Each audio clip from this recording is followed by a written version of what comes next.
Pada waktu Bapak memimpin di KPK, tentu saja kan juga ada pihak-pihak lain yang berusaha untuk menggagalkan. Bentuknya apa sih biasanya? Kalau saya menteror jelas terjadi ya. Anda cuma tahu rumah saya pernah pagernya digantungi bom, walaupun bom itu bom palsu ya.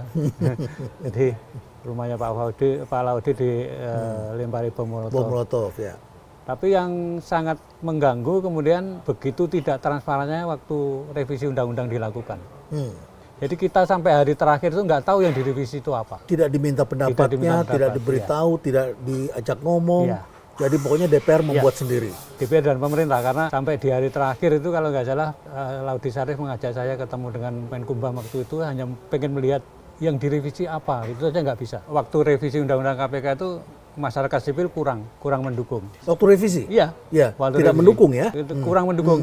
Gara-garanya ya pinter juga pemerintahan Pak Jokowi kan. Kemudian kita diisukan sarangnya Taliban gitu kan. Oh, yang Sarangnya mengakibatkan Yudi Teman-teman- Purnomo dan sebagainya, Iya, Imam Prayogo, Imam terus Prayogo dan sebagainya, kemudian Romo siapa itu juga nggak datang. Coba waktu setelah lama setelah berlalu revisi gitu, saya tanya kenapa dulu? Ya itu memang bingung itu. Isu Taliban itu membuat masyarakat Madani itu betul-betul terpecah itu. yang benar seperti apa keadaan di KPK? Kalau itu kategori Taliban ya, kalau celananya, mata kakinya kelihatan mungkin hanya sekitar berapa orang dibanding 6.000 orang.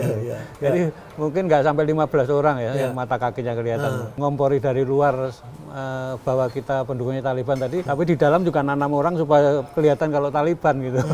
Pak Agus, jadi kalau kita kembali lagi, sekarang ini Pak Mahfud sudah menyebutkan ada potensi kerugian negara, ada potensi korupsi dalam kasus yang Wush itu, yang kemudian KPK mengatakan, ya kalau begitu laporkan, dan Pak Mahfud tersinggung dengan mengatakan, masa begitu harus dilaporkan, seharusnya KPK bergerak dong. Betul. Dan kemudian banyak yang mengatakan KPK ini penakut hari ini. Tapi sebaiknya memang KPK harus bergerak. Ya.